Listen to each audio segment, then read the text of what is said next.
Assalamualaikum warahmatullahi wabarakatuh. Salam sejahtera. Semoga kita selalu diberikan kesehatan, keselamatan, dan keberkahan oleh Allah Subhanahu wa Ta'ala. Kali ini saya akan membuka kisah terciptanya manusia pertama, yaitu kisah Nabi Adam alaihissalam. Manusia pertama yang akan menghuni bumi dan tercipta dari tanah.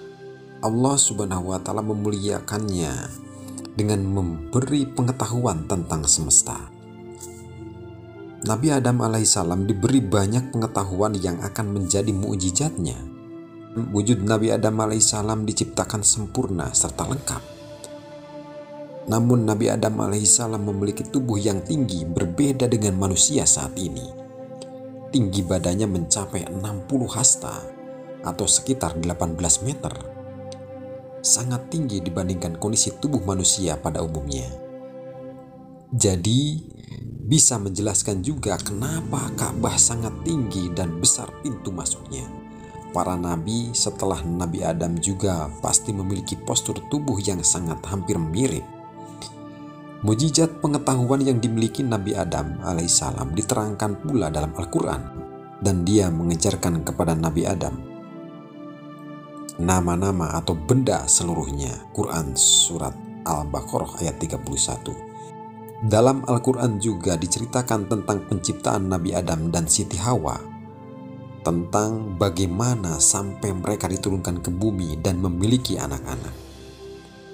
Kisah Nabi Adam mengandung banyak pelajaran berharga, terutama tentang nilai ketaatan kepada Yang Maha Kuasa. Mulai dari kisah Nabi Adam dan Siti Hawa di langit hingga kisah mereka di bumi beserta anak-anaknya.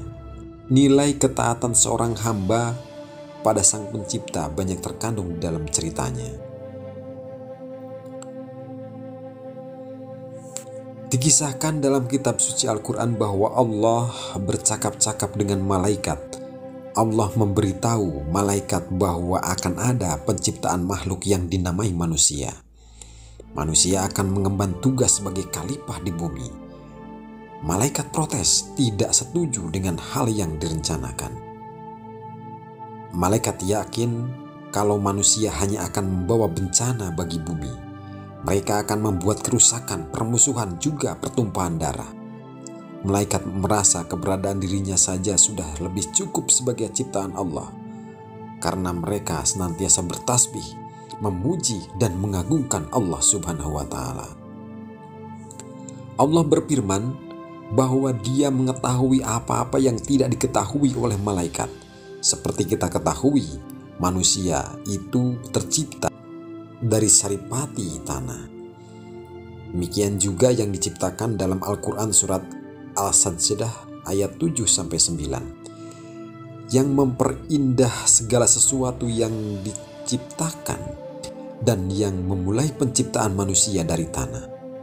Kemudian Dia menjadikan keturunannya dari saripati air yang hina atau air mani. Kemudian Dia menyempurnakan dan meniupkan roh ciptaannya ke dalam tubuhnya, dan Dia menjadikan pendengaran, penglihatan, dan hati bagimu. Tetapi sedikit sekali kamu bersyukur. Quran Surat Al-Sajdah ayat 7-9. Surat ini menceritakan bahwa Allah Subhanahu wa Ta'ala mengetahui hal yang gaib dan nyata. Dia menciptakan wujud sempurna manusia dari tanah. Dia juga menciptakan keturunan manusia dari air mani, kemudian ditiupkan roh untuk menghidupkan. Dia juga yang menciptakan pendengaran, penglihatan, dan hati. Setelah Nabi Adam diciptakan, Allah Subhanahu wa Ta'ala memberi perintah pada malaikat dan iblis untuk bersujud kepadanya. Walaupun para malaikat diciptakan dari cahaya, mereka taat pada perintah Allah. Para malaikat kemudian bersujud pada Nabi Adam alaihissalam. Lain halnya dengan iblis, ia merasa derajatnya lebih tinggi dari Nabi Adam dan ia menolak untuk bersujud. Iblis memang diciptakan dari api, itu sebabnya ia tidak mau bersujud pada Nabi Adam. Nabi Adam yang diciptakan dari tanah dianggap lebih hina kemuliaannya oleh iblis. Surat Al-Baqarah ayat 34 menjelaskan hal ini. Sujudlah kamu kepada Adam, maka sujudlah mereka kecuali iblis. Ia enggan dan takabur, ia termasuk golongan orang-orang yang kafir. Kelancangan iblis membangkang membuat Allah Subhanahu wa Ta'ala sangat murka. Iblis telah durhaka dan hukumannya adalah keluar dari surga. Iblis yang sombong bukannya bertobat dengan hukuman yang diberikan, ia malah mengeluarkan sumpah akan menggoda Nabi Adam dan keturunannya agar sesat. Iblis ingin manusia menemani dirinya di neraka.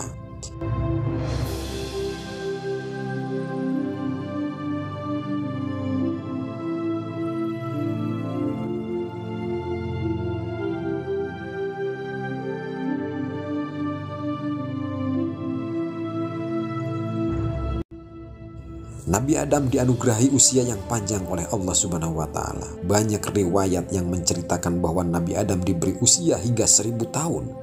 Namun dalam hadis yang diriwayatkan Abu Hurairah radhiyallahu an diceritakan kalau Nabi Adam pernah memberikan umurnya sejumlah 40 tahun untuk Nabi Daud. Pada saat itu Nabi Adam kagum dengan cahaya yang berkilau di antara matanya. Kemudian ia bertanya pada Allah tentang manusia itu. Allah menjawab bahwa manusia itu salah satu keturunan Adam, adalah umat akhir zaman. Dan Adam bertanya mengenai umur Daud, dan Allah menjawab bahwa dia memberikan 60 tahun kepadanya. Nabi Adam lalu meminta Allah untuk menambah 40 tahun umur Nabi Daud yang dikurangi dari umurnya.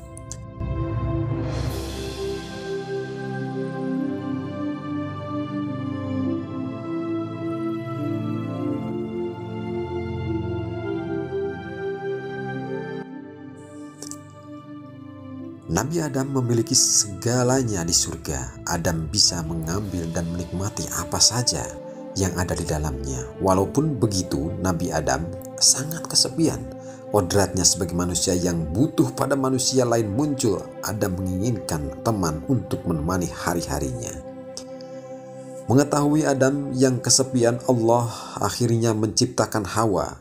Hawa diciptakan dari tulang rusuk Nabi Adam alaihissalam. Ketika sedang tidur, Nabi sangat senang dengan kehadiran Siti Hawa. Hasratnya sebagai manusia yang butuh pasangan jadi terjawab. Allah mengizinkan Nabi Adam dan Siti Hawa untuk menikmati apa saja yang ada di dalam surga, terkecuali pohon kuldi. Allah berfirman, "Wahai Adam, tinggallah engkau dan istrimu di surga ini, dan makanlah makanan-makanan yang banyak lagi baik di mana saja kamu sukai. Dan janganlah kamu mendekati pohon ini yang menyebabkan kamu termasuk orang-orang yang zalim." Pohon kuldi adalah pohon pengetahuan hal yang baik dan jahat. Ada maksud tertentu dan larangan yang Allah berikan pada Adam dan Hawa. Mengetahui larangan Allah, setan memanfaatkan hal ini untuk menggoda keimanan Adam dan Hawa, sesuai dengan tekadnya untuk menggoda manusia sepanjang masa. Setan kemudian berbisik pada Adam dan Hawa tentang keistimewaan pohon kuldi. Kisah ini tertulis di Al-Quran surat Toha ayat 120. "Wahai Adam, maukah aku tunjukkan kepadamu pohon keabadian atau kuldi dan keberadaan dan kerajaan yang tidak akan binasa?" Demikian iblis membujuk mereka. Kuldi sendiri merupakan nama pemberian iblis.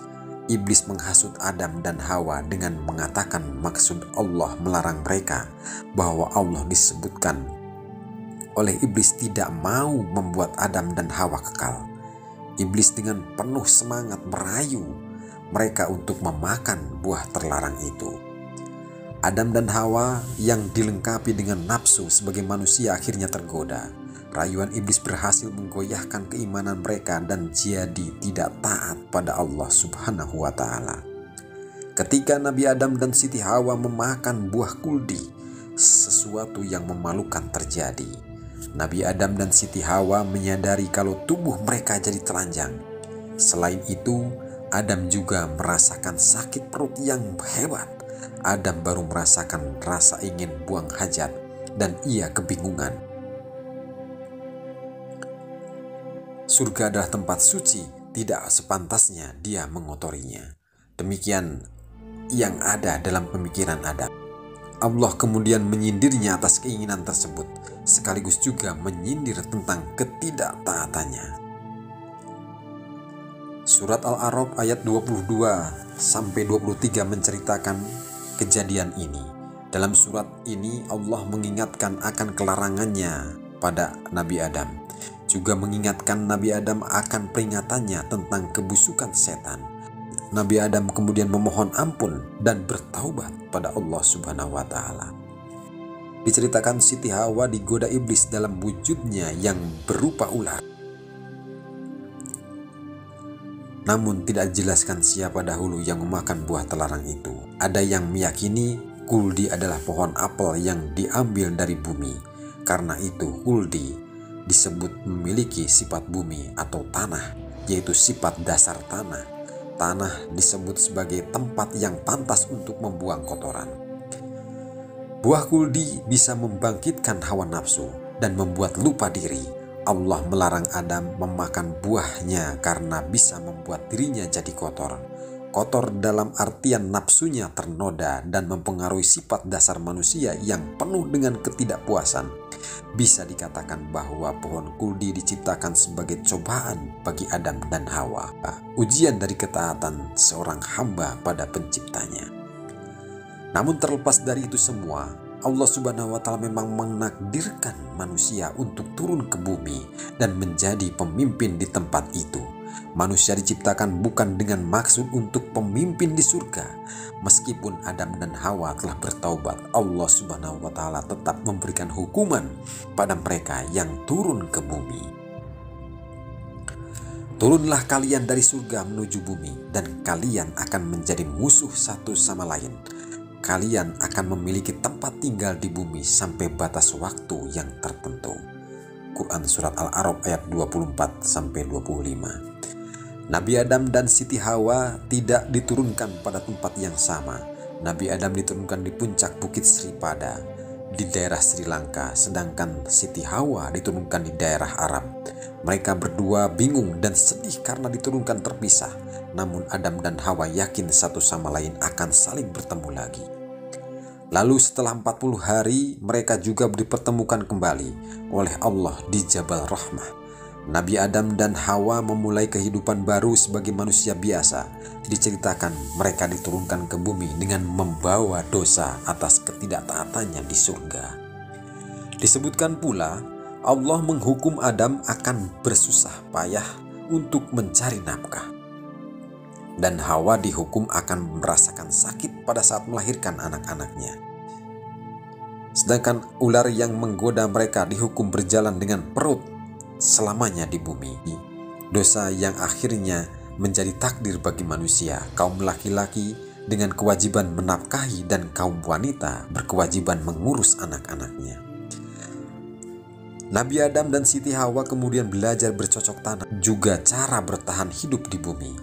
Mereka juga melahirkan anak-anaknya. Allah memperlihatkan kuasanya dengan memberi mereka anak sepasang-sepasang. Setiap Hawa mengandung pasti melahirkan anak yang kembar. Peristiwa Nabi Adam dan Hawa yang melanggar perintah Allah Subhanahu wa Ta'ala membuktikan sesuatu, bahwa tidak ada yang akan didapat dari ketidaktaatan pada Allah selain dari keburukan. Hal ini sekaligus menjadi pengingat bagi kita umat manusia di seluruh muka bumi ini.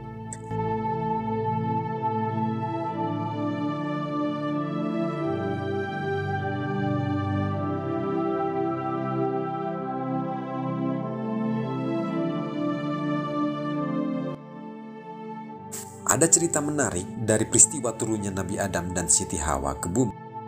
Diceritakan mereka turun ke bumi dengan memakai dedaunan untuk menutupi tubuhnya.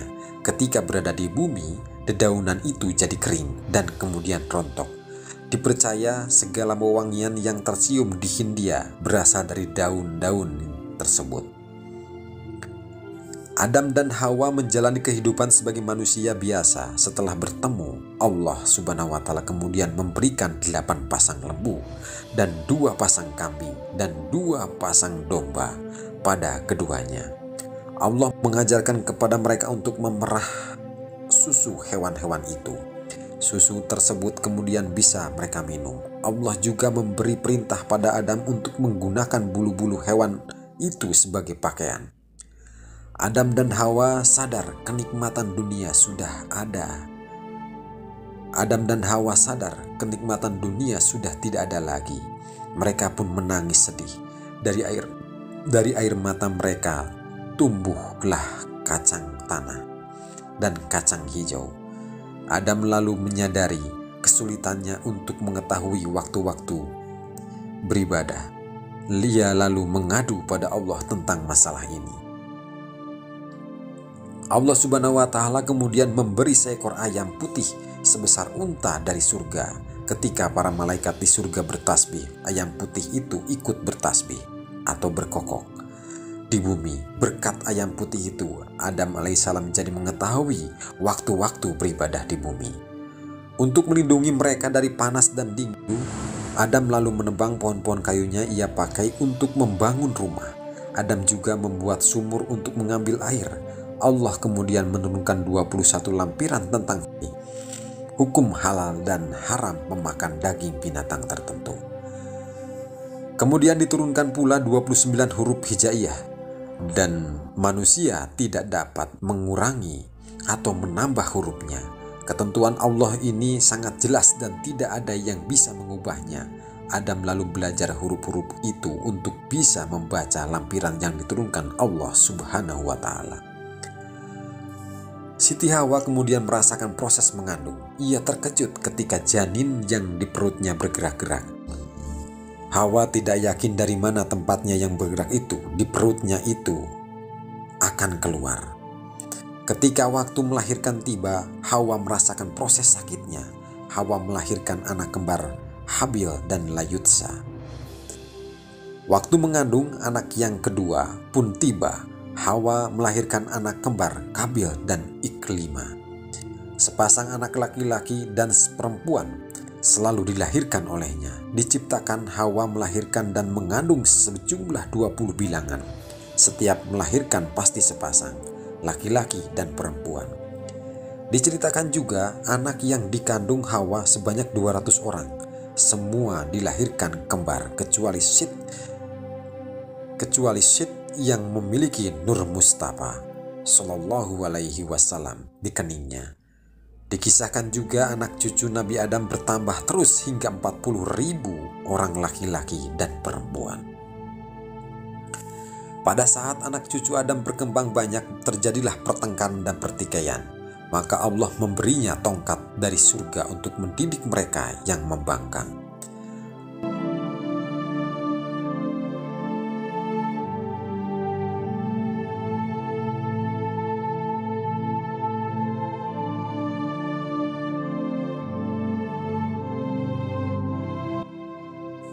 Anak kembar Nabi Adam yang pertama adalah Habil dan Layutsa, sedangkan anak kembar kedua adalah Qabil dan Iklima. Kembaran Habil diceritakan memiliki paras yang kurang menarik, sedangkan Iklima, kembaran dari Qabil, sangat cantik. Pada saat itu Adam diperintahkan oleh Allah untuk menikahkan anak-anaknya secara silang. Jadi tidak boleh anak dari Adam menikah dengan kembarannya sendiri. Ketika Adam hendak menikahkan Habil dan Iklima, Qabil mengajukan protes. Qabil merasa lebih berhak atas diri Iklimanya karena dia adalah saudara kembarnya. Qabil tertarik pada kembarannya sendiri karena kecantikannya. Allah kemudian memerintahkan Habil dan Qabil untuk berkurban melalui Nabi Adam. Kurban yang diterima Allah akan menentukan siapa yang berhak atas Iklimanya. Qabil yang seorang petani yang sombong memilih seikat gandum yang jelek untuk berkurban. Sedangkan Habil yang peternak mengorbankan kambing muda dan gemuk. Setelah keduanya berkurban, Allah kemudian menurunkan cahaya putih dan mengangkat kambing dari Habil. Berarti Habil yang ikhlas berkurban berhak atas iklimannya. Qabil marah dan tidak ingin Habil menikahi kembarannya. Setan memanfaatkan kemarahan Qabil dan membujuknya untuk memukul Habil. Qabil yang dikuasai amarah lalu memukul Habil. Habil tidak memberikan perlawanan karena tidak ingin menjadi masalah besar. Celakanya pukulan Qabil membuat Habil terbunuh. Qabil takut dan bingung. Ia tidak tahu cara menyembunyikan Habil yang telah tak bernyawa. Qabil mencoba membuang Habil ke laut, tapi ombak selalu membawa tubuh Habil ke tepi pantai. Akhirnya Qabil memohon ampun pada Allah dan menyesali perbuatannya. Tiba-tiba Qabil melihat burung gagak di pohon. Satu burung menggagaknya telah mati. Entah karena apa, gagak yang masih hidup membawa gagak mati turun. Burung itu lalu mematuk tanah hingga berlubang dan mendorong gagak mati ke dalamnya. Qabil mengerti, ia pun meniru cara burung tersebut untuk mengubur Habil. Cerita Habil dan Qabil itu merupakan pembunuhan pertama di bumi. Kisah Nabi Adam ternyata mengandung banyak nasihat untuk umat manusia tentang ketaatan dan ketergantungan manusia sebagai hamba Allah Subhanahu wa Ta'ala. Sekaligus juga tentang kebesaran Allah yang selalu memberi kemudahan manusia ketika meminta pertolongan. Mungkin itu kisah perjalanan Nabi Adam alaihissalam sebagai manusia pertama di bumi.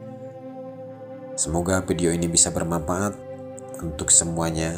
Saya akhiri. Wassalamualaikum warahmatullahi wabarakatuh.